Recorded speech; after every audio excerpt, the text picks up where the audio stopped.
the number of strikes grew as the days passed. On Monday, the first day of the industrial action, 3,000 workers jammed into Glasgow's street halls and backed the demand for a 40-hour week, and 70,000 walked out. By Thursday, strikes were widespread. 40,000 more from the Clyde's engineering and shipbuilding industries had joined in, with walkouts in solidarity taken up by miners and local power station workers in Lanarkshire and Stirlingshire.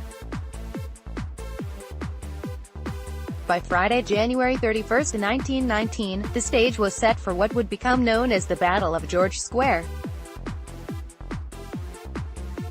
It was less than 3 months after the end of the Great War, and thousands of former soldiers had flooded back to Glasgow, from the trenches to the slums, vainly looking for work, with thousands more still to be demobbed.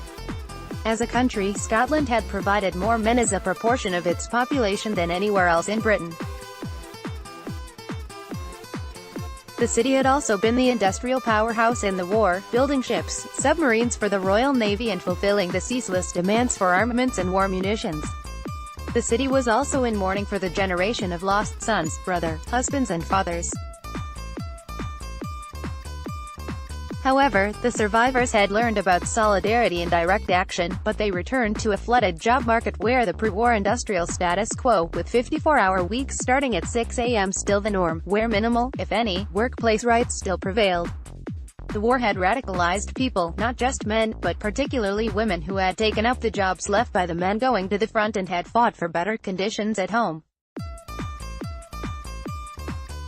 In 1914, when hostilities began, the Liberal Party was Scotland's main political party, but by the end it was divided, unrepresentative of the large working-class community, unprepared to put forward ordinary people as candidates.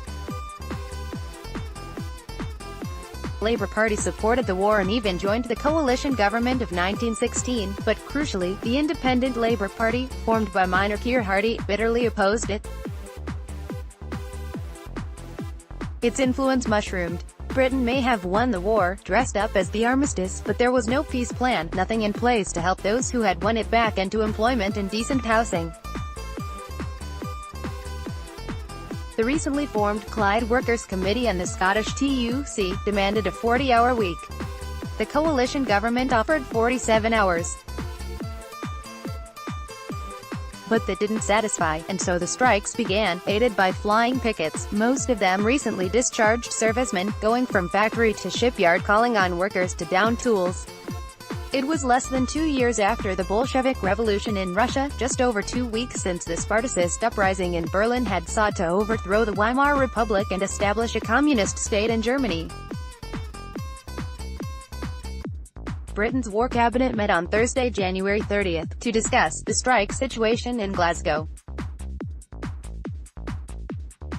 It was chaired by Bonar Law in the absence of Prime Minister David Lloyd George, and in attendance was Robert Munro, the Scottish Secretary, who was not a member of the cabinet. The fear of a general strike, a communist uprising, inflamed the meeting. The most vociferous voice calling for strong action was Winston Churchill. Government policy at the time was not to become involved in labor disputes, but this was ignored. It was agreed that there had to be sufficient force to maintain public order and that armed forces would provide that force. Orders were sent out to the military to be ready.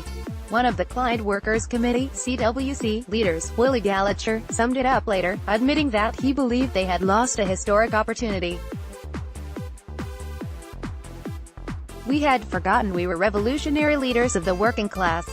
Revolt was seething everywhere, especially in the army. "We had within our hands the possibility of giving actual expression and leadership to it, but it never entered our heads to do so. We were carrying on a strike when we ought to have been making a revolution." On Friday, workers began to gather in George Square, the number swelling throughout the morning to an estimated 60,000. They were there to hear the response to the petition the CWC had delivered to the Lord Provost, calling for support for their demands. The large crowd was boisterous but good-natured, but at 12:20 the police charged the striking workers, hitting out with their batons as they went. As fighting broke out, the CWC deputation was still inside, but when they rushed out, one of the leaders, David Kirkwood, was felled by a police baton.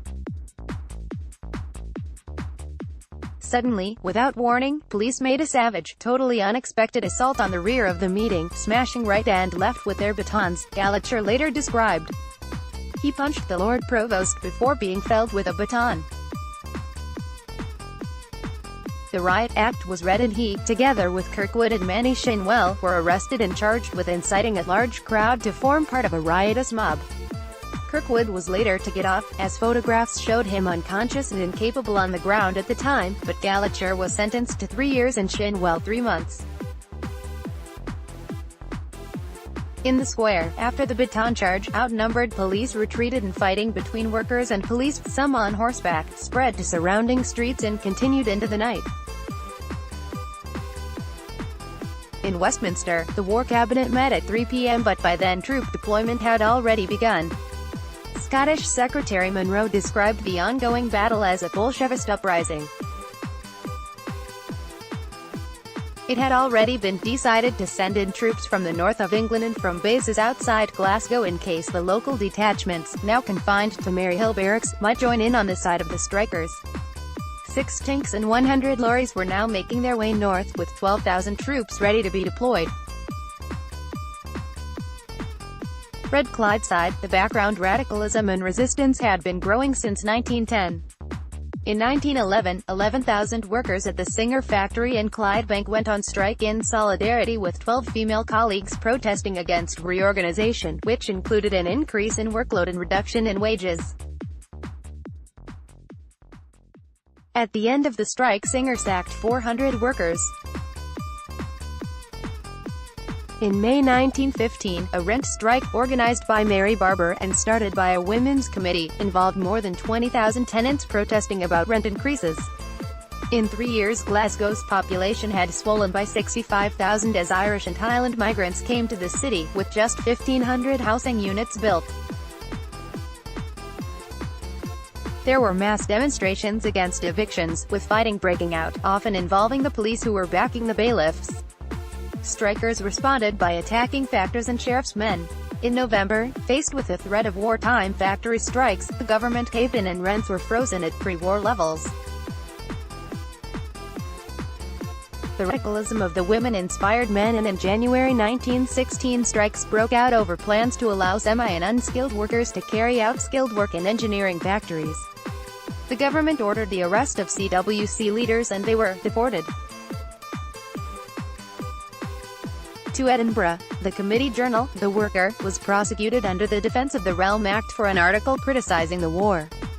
Gallacher and editor John Muir were jailed for sedition, Gallacher for 6 months, Muir for a year. The immediate aftermath: the first troops arrived on the Friday evening, with the numbers increasing over the following days. Machine gun nests were set up in George Square and on its buildings. The Royal Tank Regiment's 6 medium Mark C tanks arrived on Monday, February 3rd. The troops had set up base in the city chambers, which was like an armed camp, and the square was filled with soldiers and their military accoutrements. The armed pacification of Glasgow and surrounding areas was to remain in place until February 18th. There had been no fatalities. In his memoir, Gallacher said the leaders could have persuaded the soldiers in Maryhill Barracks to come out and join them, and Glasgow would have been in our hands, rather than the army's. Other accounts, and later historians, countered that this was a reformist movement rather than revolutionary one. The strike ended with the workers giving up the 40-hour claim and tacitly accepting the previously agreed 47 hours. But in a historical context, this was not defeat. In the 1922 general election, Scotland elected 29 Labour MPs, including Manny Shinwell and Davy Kirkwood, and a year later the first Labour government came to power.